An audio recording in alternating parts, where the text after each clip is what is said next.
Κοίτα αυτό το app. Σου λέει τις ώρες, σε όλες τις χώρες του κόσμου. Στη Μόσχα είναι 8 και 4. Στο Παραμαρίβο είναι 12 και 4. Τι είναι το Παραμαρίβο? Ξέρω εγώ. Α, στο Βερολίνο είναι 3 και 4. Στην Αθήνα τι ώρα είναι? Ρολόι δεν έχεις.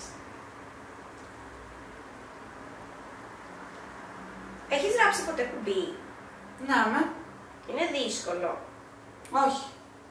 Γιατί ρωτάς? Σκεφτόμουν να παρακολουθήσω σεμινάρια δημιουργικής γραφής. Γραφής λέει. Α, τι είναι αυτό? Δημιουργική γραφή. Μαθαίνεις να γράφεις διηγήματα, μυθιστορήματα. Αυτό θέλω να κάνω. Θα γράψω ένα σενάριο για μας, την οικογένεια. Μικρό σοβαρέψου. Καλά, θα δεις. Είσαι η καλύτερη αδελφή του κόσμου. Πόσο χαίρομαι που περνάμε δημιουργικό χρόνο μαζί. Σ' αγαπάω. Χαίρε μικρό μου, κι εγώ σ' αγαπάω.